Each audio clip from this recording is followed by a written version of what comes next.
자, 오늘 함께 은혜 나누실 말씀입니다. 사사기 18장 30절에서 31절까지 있는 말씀입니다.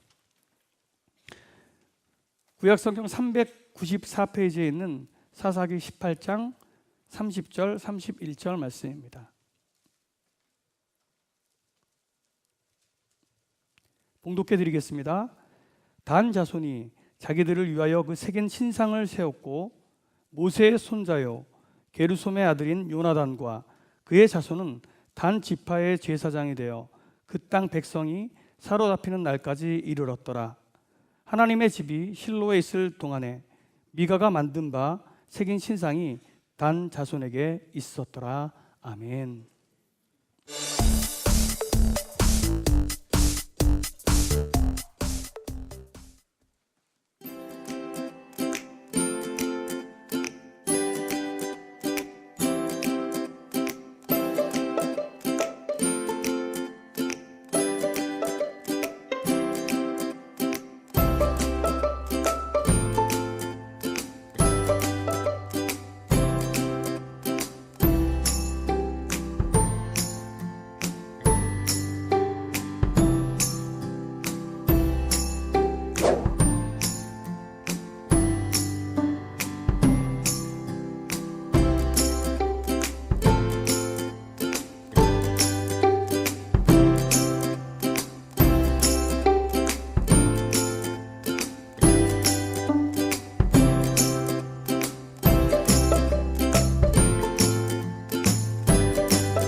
시무룩하십니다. 오늘도 새로운 시리즈 시작합니다. 이름하여 오답노트. 사실은 이번 설교는 굉장히 좀 퍼스널한 영역을 다루게 될 겁니다. 특별히 제가 살아오면서 제 삶에 내가 다시 만약 제 인생을 새롭게 시작한다면 이런 것들만은 이렇게 했으면 좋았을 걸, 다시 이렇게 할 거다라고 생각하는 제 인생의 오답들을 좀 정리해서 여러분들의 삶에, 정말 사랑하는 여러분들의 삶과 가정에 은혜로운, 그리고 하나님의 축복이 넘쳐나는 그런 삶이 이루어졌으면 좋겠다라고 하는 소망을 담아서 제 인생의 오답 노트를 한번 적어보았습니다. 함께 나누시면서 여러분의 삶을 한번, 여러분의 인생에 또 여러분의 신앙의 오답 노트를 한번 작성해 보는 것도 괜찮겠다라는 생각을 가져봅니다. 그 첫 시간으로 오늘은 제목이요, 요나단 신드롬입니다. 조나탄 신드롬, 요나단 신드롬이라고 하는 제목을 가지고 여러분과 함께 은혜를 나누겠습니다. 오늘 말씀 여러분 조금 생각해 보시면 이게 뭐지? 라는 생각이 드실 거예요. 어떤 신앙적인 그런 교훈이 담겨 있는 말씀이 아니라 단 자손의 단 지파의 생활 속에서 나타나는 한 사건을 우리에게 이야기하고 있기 때문입니다. 그런데 중요한 건 여기에 등장하는 사람이에요. 제가 다시 한번 읽겠습니다. 단 자손이 자기들을 위하여 그 새긴 신상을 세웠고 모세의 손자요 게르솜의 아들인 요나단과 그의 자손은 단 지파의 제사장이 되어 그 땅 백성이 사로잡히는 날까지 이르렀더라. 31절 하나님의 집이 실로에 있을 동안에 미가가 만든 바 새긴 신상이 단 자손에게 있었더라. 이해하면 이런 말씀입니다. 하나님을 예배하는 제단은 실로라는 곳에 있었어요. 그런데 그 단 지파 사람들이 사는 그 지역에 하나님을 예배하는 이 제단 말고 다른 제단이 하나 세워졌던 겁니다. 그리고 거기에는 하나님을 대신하는 우상 신상이 세워졌어요. 그런데 중요한 건 그 신상을 섬기고 거기에서 예배를 드리는 일을 주도했던 제사장이 누구였냐면 바로 요나단이라는 사람이었습니다. 이 요나단은 누굴까요? 게르솜의 아들입니다. 게르솜은 누굴까요? 바로 민족의 영도자 모세의 아들이었습니다. 다시 말하면 모세의 아들이, 그 위대한 하나님의 사람 모세의 아들이 하나님과 대면하여 하나님의 말씀을 듣고 그 말씀대로 이스라엘 백성들을 애굽에서 탈출시켜서 가나안의 땅 그 앞까지 데려다 주었던 그 사람의 손자가 지금 무슨 짓을 하고 있냐면 우상을 섬기는,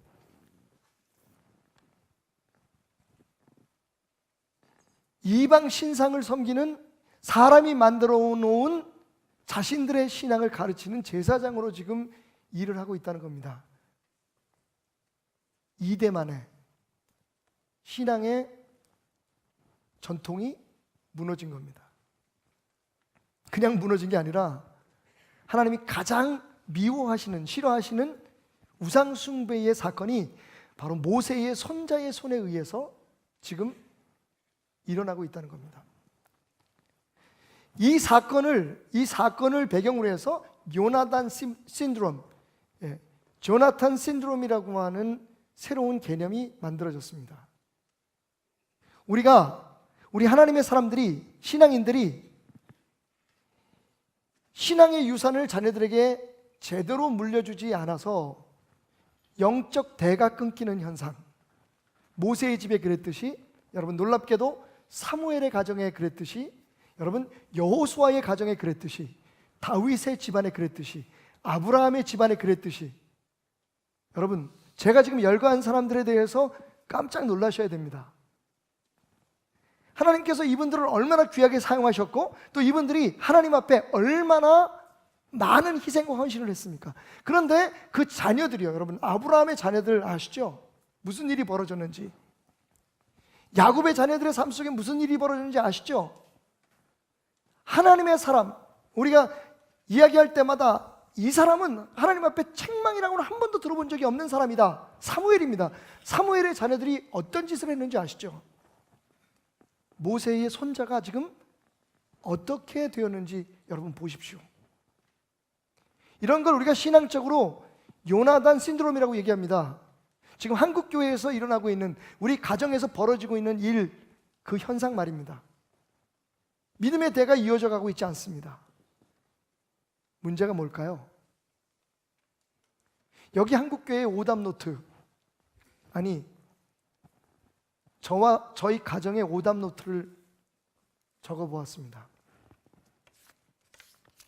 그 첫 번째 이유는 뭐냐면요, 우리가 가지고 있는, 어쩌면 우리가 배워온 잘못된 자녀 교육, 그리고 우리 자신들의 신앙 원리에 있습니다. 바로 이겁니다. 자녀의 성공은 부모의 신앙에 달려있다. 여러분 그냥 듣기에 아무런 문제가 없어 보입니다. 맞습니다. 여러분 틀린 말은 아닙니다. 부모의 신앙이 자녀들에게 이어져 가는 건 맞습니다. 그런데 중요한 건 그게 전부가 아니라는 겁니다. 몇 가지 우리가 알고 있었던 수정해야 될 오답들, 우리가 써왔던 신앙의 오답들, 지금 오늘 요나단 신드롬에 시달리고 있는 한국 교회와 우리 신앙생활에, 우리 가정에 일어나는 일들, 우리 자녀들이 교회를 안 나옵니다. 예수를 안 믿습니다. 아니, 그건 어쩌면 두 번째 문제일지 몰라요. 중요한 건 하나님의 사람으로 살아가는 것을 포기하고 있다는 겁니다. 우리가 그렇게 기도를 많이 하는데, 우리가 평생을 교회에 모든 걸 쏟았는데, 주님 앞에 무릎 꿇고 기도하면 다 자식들을 위한 기도인데 왜 이런 일이 일어나고 있느냐 말입니다. 심지어는 우리가 이름만 대면 잘 아는 한국교회에 존경받는 목사님들의 가정에 그 자녀들과 그 자손들이 적지 않은 문제에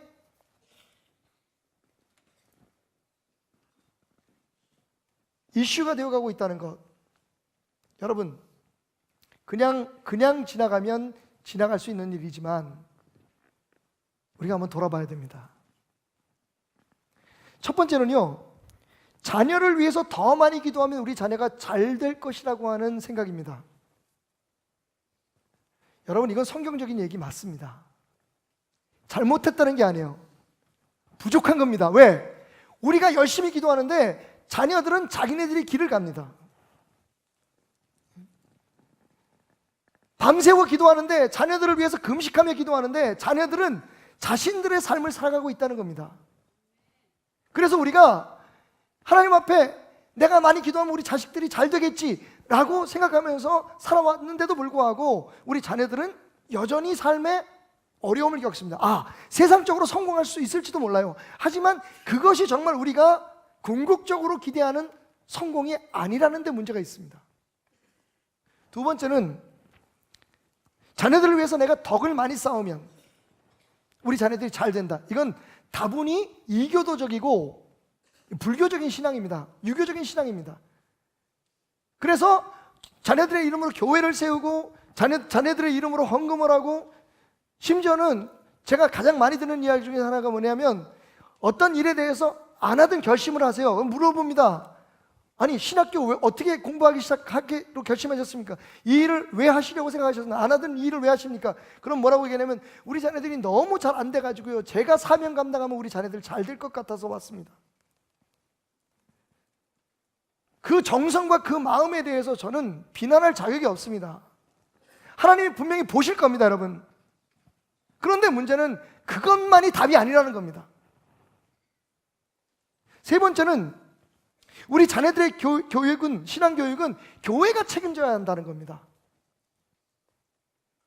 여러분, 이 말이 언어도단인 게 하나님의 말씀을 잠깐 옆에다가 제껴놓고 우리가 세상적인 논리로 한번 이야기해 보십시다. 우리는 뭐라고 얘기하냐면 우리가 더 많이 투자한 곳에서 더 많은 것을 얻을 수 있다고 얘기합니다. 물론 세상에 항상 그런 건 아니지만 그래도 중요한 건 우리가 무엇인가를 얻으려면 투자해야 됩니다. 시간도 투자하고 돈도 투자하고, 그죠? 어떤 결과를 위해서 우리는 아낌없이 그것이 우리의 인생의 가장 지금 이 시간에 중요한 거라고 생각하면 그걸 위해서 우리는 많은 걸 다 쏟아놓습니다. 할 수 있는 한 전부를. 교회 교육에 여러분들이 투자하는 시간은 얼마입니까? 그런데 문제가 생기면 부모들은 교회를 탓합니다. 여러분, 제가 책임 회피하려고 말씀드린 거 아니에요. 아이들이 교회를 안 나와요. 고등학교 졸업하면 청년에 올라가는 걸 안 합니다.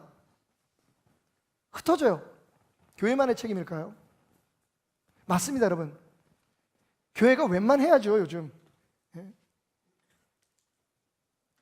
강단 위에서 쏟아지는 그 메시지는 꼴통 보수적이고 정치적인 설교들 막 하고, 도대체 젊은 아이들이 와서 마음을 붙일 만한 장소가 없을 것 같은 교회를 20년, 30년 동안 고집 부리면서 운영하면서 아이들이 머물러 있기를 기대하는 것도 우스운 얘기지만, 여러분, 사실은요, 그렇게 단순하게 생각하기에는 더 심각한 문제가 있습니다.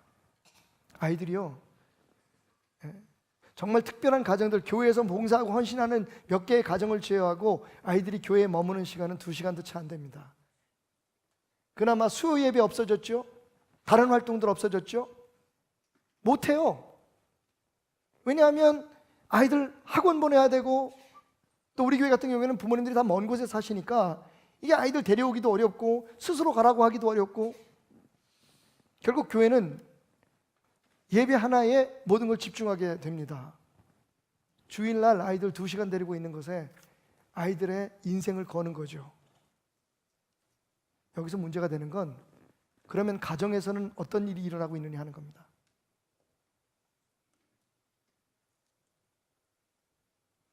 그동안 우리들은 어떻게 배워왔냐면, 자녀들을 위해서 기도해라, 자녀들을 위해서 희생해라, 자녀들을 위해서는 부모가 좋은 믿음을 가져야 한다.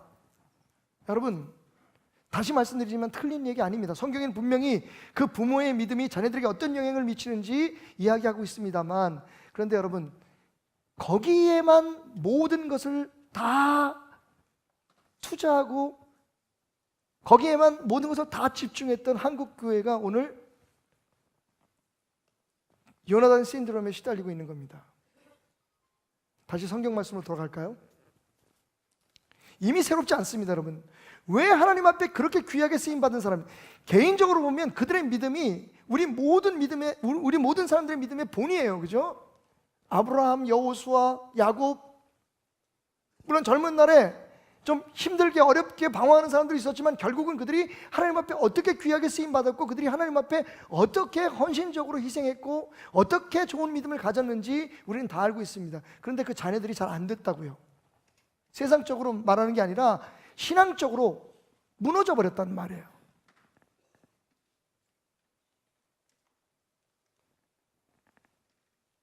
무엇이 문제일까요? 우리는 아이들에게 우리의 손으로 잡은 고기를 잡아서 먹이려고 했기 때문에 문제인 겁니다. 제가 바로 잡은 정답은 이겁니다. 한번 따라해 볼까요? 자녀의 성공은 자녀 자신의 신앙에 달렸다. 우리는 이걸 극구 인정하지 않으려고 했던 겁니다. 많은 사람들이 와서 기도 부탁합니다. 우리 자녀가 이번에 어느 학교를 가는데, 우리 손주가 지금 어느 대학교를 가려고 준비하고 있는데, 우리 자녀가 지금 사업을 하는데 어려움을 겪고 있어서 목사님 기도해 주십시오. 그러면 제가요, 여러분들이 듣든 안 듣든 꼭 하는 질문이 있어요. 그게 뭔지 압니까? 그 자녀가 예수님 믿습니까? 라고 물어봐요.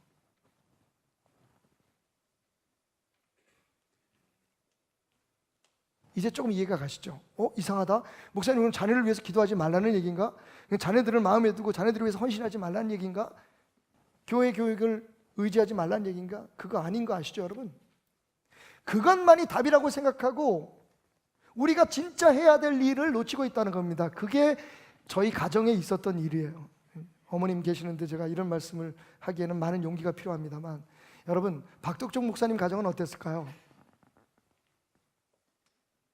우리 모두가 존경하고 얼마나 큰 종이었습니까? 수많은 사람들이 병을 고치고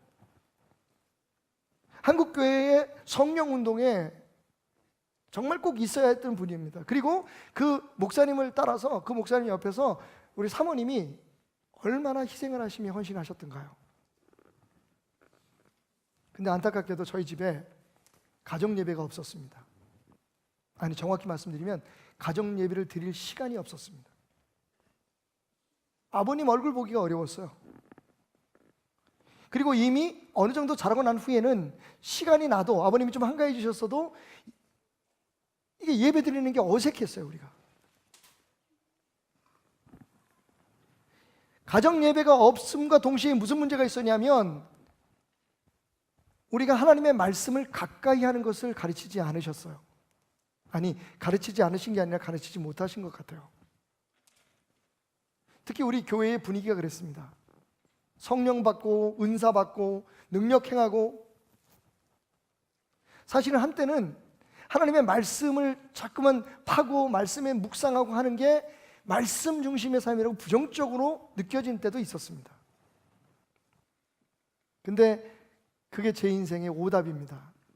저는 지금 아버님과 어머님이 잘못하셨다는 말씀을 드리는 게 아니에요. 그걸 했어야 하는데, 그걸 해야만 했었는데 라고 하는 것을 이제 제 자신에게 말하는 겁니다. 여러분, 우리가 아무리 자녀들을 위해서 기도하고 우리가 아무리 자녀들을 위해서 희생하고 헌신하고 우리의 신앙을 키워나간다고 해도 아이들이 믿음 안에 서지 않으면 우리의 기도와 우리의 헌신은 제한적인 축복을 가져올 뿐입니다.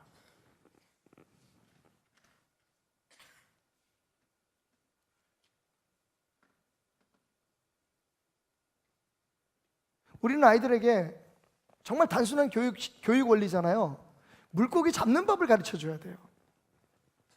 스스로 하나님과의 관계를 어떻게 유지할 것인가 하는 것을 가르쳤어야 되는데 한국 교회는 성도들의 신앙을 함양하고 북돋우고 격려하는 과정에서 부모들의 신앙을 강조했지만 그 부모들이 어떻게 자녀들을 믿음으로 가정에서 교육해야 되는지에 대해서 많이 가르치지 않아요. 얘기는 하죠. 가정 예배 드려라.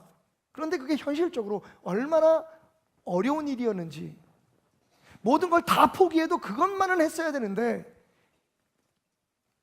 그것을 강조하지 않았다는 것에 대해서 오늘 저는 한국교회의 오답 노트를 쓰는 겁니다. 제 인생의 오답 노트를 쓰는 거예요. 정말 다행히 여전히 그래도 아버님의 희생과 어머님의 눈물의 기도가 있어서 저는 이 자리에 섰습니다. 근데 많은 경우 그것은 100% 보장될 수 없는 일입니다.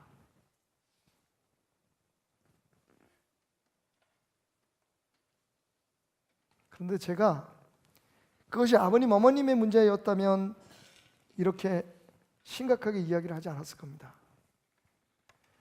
그렇게 말씀이 중요하다는 것, 말씀 묵상이 매일매일 하루하루의 삶 속에 말씀이 내 삶에 정말 피와 살이 돼서 어떤 문제가 있을 때 그게 내가 세상에서 배운 지식이나 학교에서 배운 어떤 학식으로 혹은 세상에서 내가 경험으로 얻은 그런 어떤 논리에 의해서 어떤 법칙에 의해서 판단되고 결정되는 게 아니라 전적으로 나의 삶의 주인 대신 하나님의 말씀을 기준으로 해서 모든 것을 판단하고 결정해야 된다는 사실을 제가 심각하게 배우지 못하고 자라났기 때문에 제가 저희 아이들에게조차도 말씀 묵상하는 것을 충분히 훈련시키지 못했는데 그것을 깨달았을 때쯤 누가 알았겠습니까? 우리 아이들은 고등학교 때부터 집을 나가서 살았어요.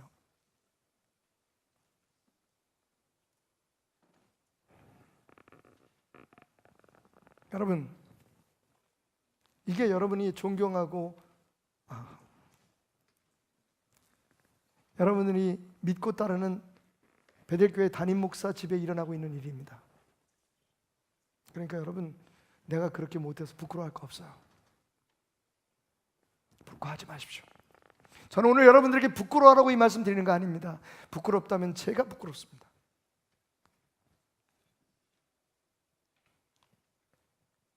쉽게 말하면 우리는요, 하나님이 우리가 어떤 문제가 생기고 어려운 일이 있으면 찾아가서 비는 신으로 생각하고 있다는 거예요.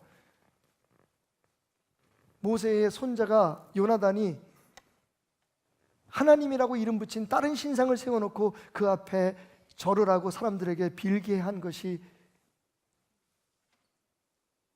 새삼스러운 것이 아니라는 겁니다.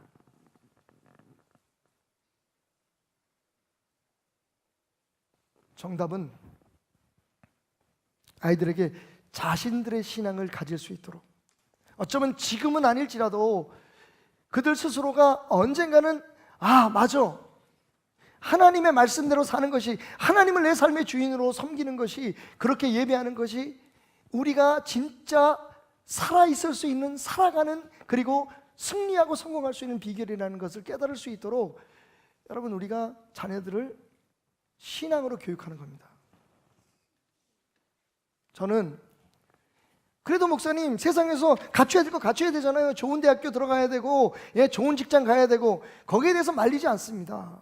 저도 똑같습니다, 여러분. 아까 왜 제가 그 베런 트럼프의 영상을 여러분들께 보여드렸겠어요? 제가 우연히 저걸 보고서 자괴감이 느껴지더라고요. 나는 내 아들에게 뭘 물려줄 수 있을까? 보세요. 물려줄 돈이 없으면 신앙이라도 바로 물려줘야 되는데,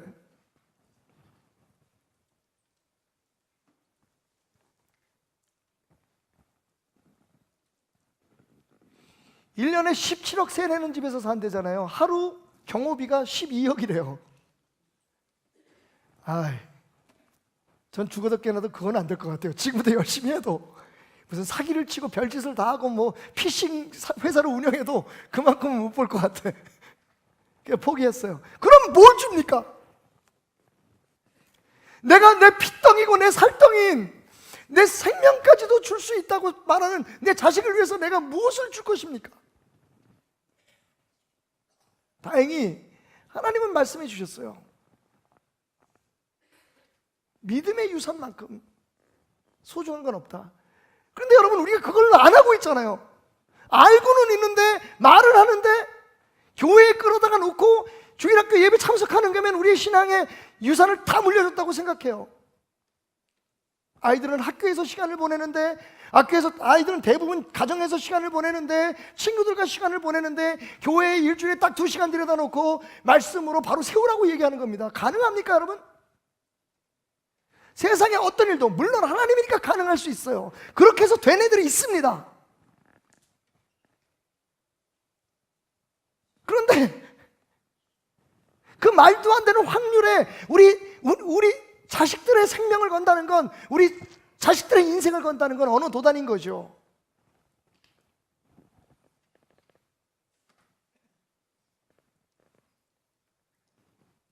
지금 저는 여러 번 이 얘기를 했어요. 근데 오늘 좀 더 구체적으로 말씀드리는 거지. 제가 제 신앙생활에서 가장 후회되는 건 뭐냐면, 어렸을 때부터 하나님의 말씀을 묵상하는 걸 배우지 못했다는 거. 가끔 우리 그런 얘기 하잖아요. 밥을 너무 맛있게 먹어요. 밥이 그렇게 맛있어요. 아유, 밥이 맛있어서 먹습니까? 안 먹으면 죽으니까 먹지. 공부하는 애들은, 야, 너 공부 그렇게 열심히, 너 공부가 그렇게 좋니? 아이고, 목사님, 좋아서 공부하는 사람이 어디 있어요? 안 하면 죽으니까 하죠. 말씀은요, 여러분, 우리는 교회에서 주일 성수해라, 헌금해라, 뭐 해라, 예수 믿는 사람들의 규칙들을 가르친 거예요. 하나님의 말씀이 흘러넘치는 것을. 근데 저는 이게 저희 가정뿐만 아니라 베들교회 대부분의 목회자 가정에 동일하게 일어난 일이었다는데 참으로 마음이 아픕니다. 다행히요, 지금 다시 그 예전에 우리 교육자 자녀들이 모여서 함께 열심히 또 봉사를 하고 있는데, 보니까 다들 길을 찾은 것 같아요, 나름대로. 얼마나 다행입니까? 그런데 여러분, 그렇지 못한 사람들도 참 많다는 것에 대해서 우리가 생각을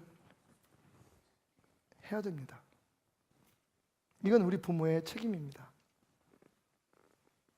내 기도로 아이들을 성공시키는 게 아니라, 그건 당연한 거고, 당연하죠. 우리가 기도해야죠, 자녀들을 위해서.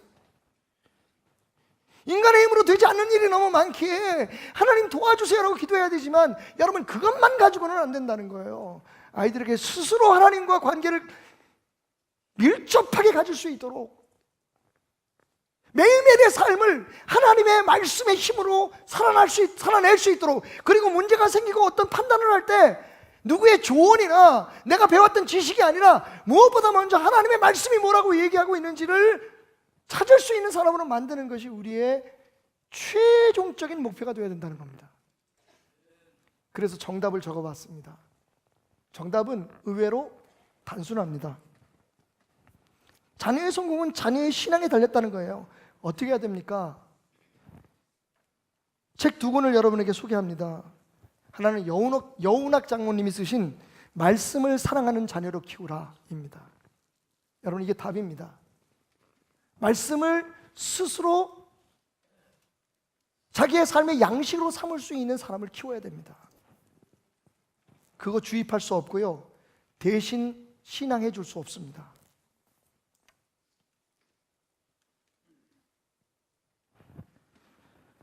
여호수아 1장 8절은 말합니다. 이 율법책을 내 입에서 떠나지 말게 하며 주야로 그것을 묵상하여 그 안에 기록된 대로 다 지켜 행하라. 그리하면 내 길이 평탄하게 될 것이라. 내가 형통하리라. 길이 평탄하고 형통하는 비결이 뭡니까? 주의 말씀입니다. 이건 자녀 교육의 원리일 뿐만 아니라 여러분도 말씀 묵상하셔야 됩니다. 말씀에서 길을 찾고 말씀에서 답을 찾는 것이 우리의 삶에 배어 있지 않으면, 여러분, 우리 하나님을 믿지만 하나님은 필요할 때마다, 우리가 무슨 다급할 때마다 찾아와서 비는 우상에 불과합니다. 하나님은 우리를 그렇게 만나기를 원치 않으십니다. 하나님은 우리가 그렇게 성공하기를 원치 않으십니다. 하나님은 우리와 항상 동행하시며 우리의 모든 생각과 우리의 모든 감정까지도 그분이 주장하시길 원하십니다. 두 번째는, 말씀을 사랑하는 자녀를 키우기 위해서 우리가 해야 될 건 오렌지 전략을 생각하라는 겁니다. Think orange. 레지 조이너라고 하는 그 미국의 노스포인트라고 하는 주일학교 사역에 아주 대단한 영향력을 미치는 교회가 하나 있는데, 그 교회의 공동 설립자입니다. 레지 조이너가 뭐라고 얘기했냐면 Think orange. 오렌지를 생각하라. 자, 오렌지 색깔은 모와 모의 그 합한 색깔이죠. 붉은색과 노란색입니다.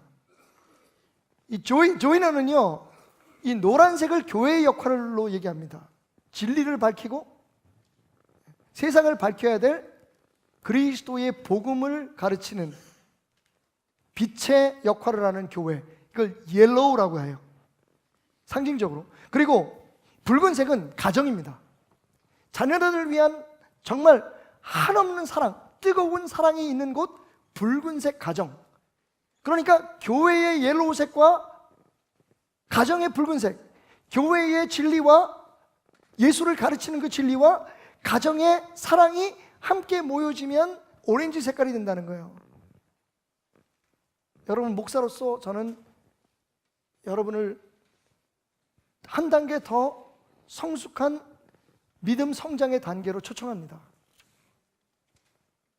교회와 가정이 함께 해야만 합니다. 저는 오늘 비단 자녀 교육에만 이야기하는 거 아닙니다. 여러분 신앙도 마찬가지예요. 여러분, 이 오답 노트라는 건요, 흔히 공부 잘하는 학생들이 짧은 시간 내에, 그죠? 그동안에 공부했던 모든 걸 다 다시 복습할 수 없는 그런 상황 속에서 성적을 단기간에 올리기 위해서 가장 오답률이 높고 자기가 많이 틀렸던 문제들에 대해서 정리해 놓는 거예요. 잘못된 답들을 쫙 정리해 놓고, 그리고 정답을 그 옆에 써놓고. 사실 우리의 문제는 뭐냐면 자꾸만 정답만 배운다는 거예요. 여러분, 정답은 하나입니다. 이렇게 살면 복받아, 저렇게 살면 복받아. 여러분, 정답은 하나님이죠. 근데 중요한 건 뭐냐면 그 정답, 하나님이라는 정답에 집중하다 보니까 하나님이 아닌 것들에 대해서 우리가 모른다는 거예요, 지금.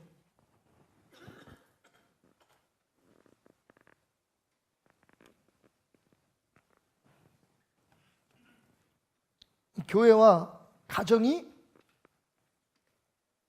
함께 해야만 우리 자신도 그렇고 우리 자녀들도 그렇고, 지금 우리가 막혀있는 믿음 안 자라나잖아요, 여러분.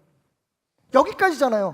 그러니까 정체에 돼 있으니까 자꾸만 눈에 보이는 건 내가 알고 있는 지식의 수준에서 불평, 원망, 판단, 그 다음에 지루해지고 무료해지고, 이걸 돌파하는 그 힘이 어디 있느냐? 이 오답 노트를 써야 돼요.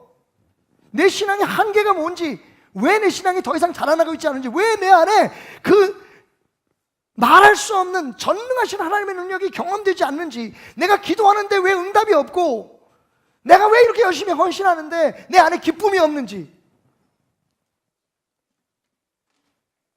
그건 말씀이 우리를 지배하지 않고 있기 때문입니다. 살아있는 하나님의 말씀에 따라서 우리가 판단하고 결정한 것이 아니라 우리의 생각, 우리의 기쁨, 우리가 좋아하는 대로 선택하고 그것을 실행하기 때문에 내 뜻대로 안 되면, 내 마음대로 안 되면 그 결과가 내가 기대하는 것이 아니면 불평이 되는 거예요. 그게 예배이든지 헌신이든지 헌금이든지. 하나님의 말씀에 따라서 하면 여러분, 그 결과는 중요하지 않습니다. 왜? 하나님이 책임져 주시니까요. 여러분, 저는 언제부턴가 이거 하나 내려놨어요. 그게 뭐냐면, 제가 그렇게 설교했는데 정말 하나님 앞에 죄송한 게 있었어요. 그게 뭐냐면 이거예요. 자녀들이, 자, 사무엘의 자녀, 뭐 아브라함의 자녀, 다윗의 자녀가 왜 하나님을 그렇게 잘 믿지 못했느냐? 가정에서 본이 되지 않았기 때문이 아니겠느냐? 사람들 앞에는 말씀을 얘기하고, 예? 사람들 앞에는 진리를 얘기하면서 자기네들이 그렇게 안 사니까 자네들이 그걸 보고서 그렇게 된 게 아니냐? 그래서 항상 저는 어디에 포커스를 맞췄냐면, 여러분 말씀대로 사십시오. 그런데 여러분 그게 제가 직접 경험해 보니까 한계가 있어요. 말씀대로 살 수 없습니다. 그래도 여전히 노력하지만 여러분 100% 말씀대로 살 수 있는 사람 없어요. 그렇다면 우리는 자녀 교육에 혹은 우리 자신의 신앙 성장에 아무런 기대를 가질 수 없다는 거죠. 그건 잘못된 생각입니다. 그것도 오답이에요. 방법은 우리 안에 하나님이 친히 역사하실 수 있게 하는 겁니다. 성령님이 도와주지 않으시면 우리 힘으로는 못해요. 그게 오늘 이 시대의 아비로서 그리고 목회자로서 제가 가지고 있는 아픔입니다.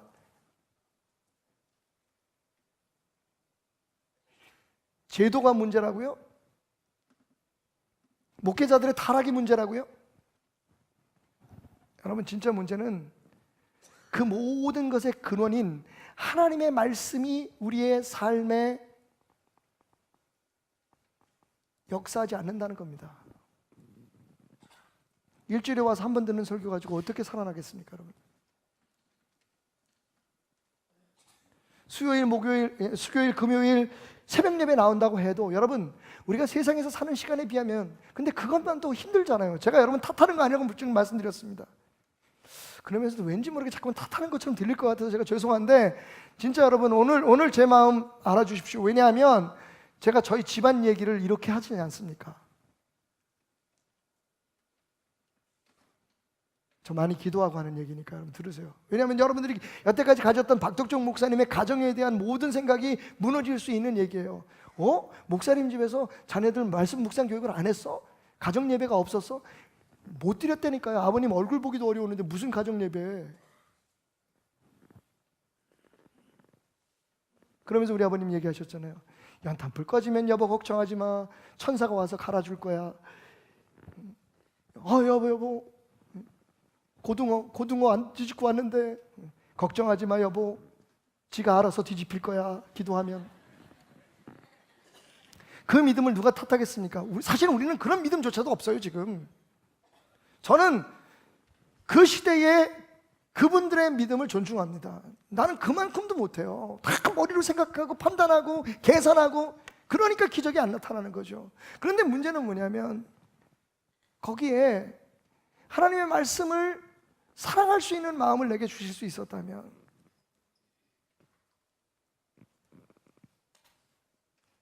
성경의 이 오답은 우리하고 무관한 것이 아닙니다.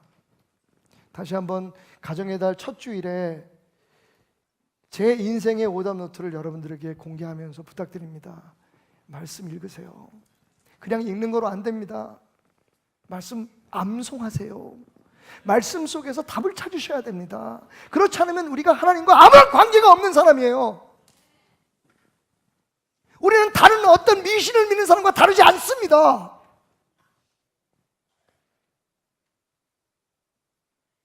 다르지 않습니다.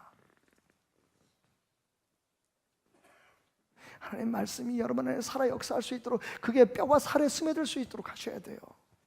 예배 참석하고 부흥회 참석하고 안수받고 다 중요한 그게 다 우리의 삶 속에 하나님의 말씀이 하나님의 역사가 스며들게 하기 위한 일들이 돼야지 그것 때문에 우리가 복을 받고 그것 때문에 우리가 구원받는다고 생각하면 여러분 우리는 몇 대 가지 않아서 교회 문을 닫든지 한국 교회는 몇 대 가지 않아서 불과 일본처럼 스리랑카처럼 한때는 35%, 60%가 됐던 기독교가 1%도 아니한 변방의 사교로 전락하고 말 겁니다.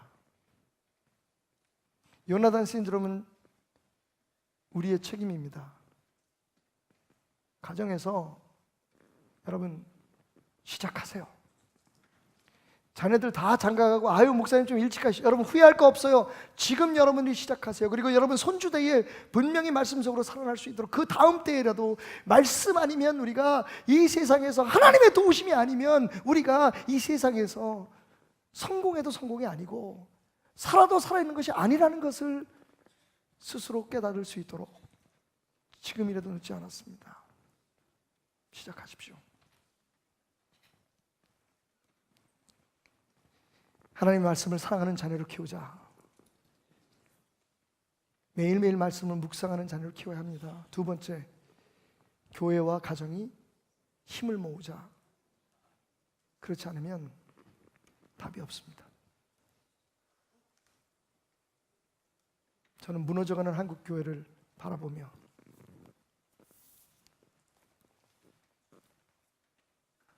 제가 안타까운 고백을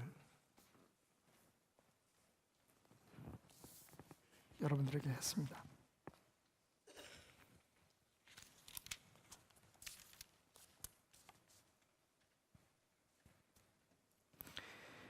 (120살의) 노종이 자기의 때가 다 된 것을 알고 마지막 은퇴 설교를 하기 위해 사람들을 모읍니다. 그와 함께 많은 역경과 고난을 겪었고 많은 기적과 많은 은혜를 경험했던 백성들은 어린아이부터 노인네까지 한 사람도 빠짐없이 그 노종 앞에 모여들죠. 40년 동안 수백 킬로를 걸었습니다. 수많은 전쟁을 겪었고 그때마다 실패도 있었고 성공도 있었습니다. 아버지와 같았던, 아니 그들에 있어서는 거의 하나님과 같았던 그 종이 마지막으로 떠나면 무슨 말을 할까? 사람들은 귀를 기울입니다. 그때 120살이 된 모세가 입을 엽니다. 이스라엘아 들으라. 우리 하나님 여호와는 오직 유일한 여호와이시니 너는 마음을 다하고 뜻을 다하고 힘을 다하여 내 하나님 여호와를 사랑하라. 오늘 내가 내게 명하는 이 말씀을 너는 마음에 새기고 내 자녀에게 부지런히 가르치며 집에 앉았을 때든지 길을 갈 때든지 누워있을 때든지 일어날 때든지 이 말씀을 강론하며 너는 또 그것을 내 손에 매어 기호를 삼으며 내 미간에 붙여 표로 삼고 또 내 집 문설주와 바깥문에 기록할지니라.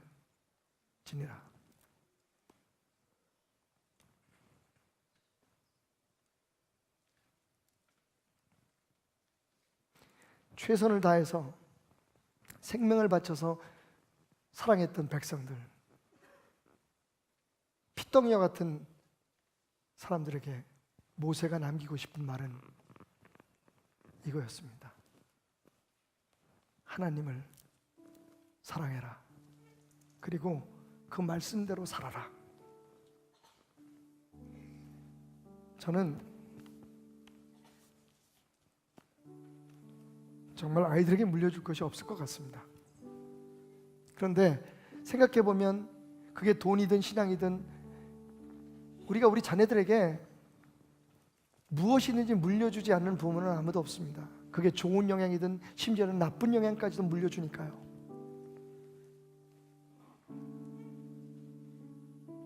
나는 내 아들에게 무슨 말을 해줄 수 있을까? 나의 젊은 모든 삶을 바쳐서 딴에는 부족했지만 최선을 다해서 섬겼다는 교회에게 내가 떠나는 날 마지막으로 해줄 수 있는 말이 뭘까? 여러분 자녀들에게 무엇을 물려주시기 원하십니까? 기도합시다.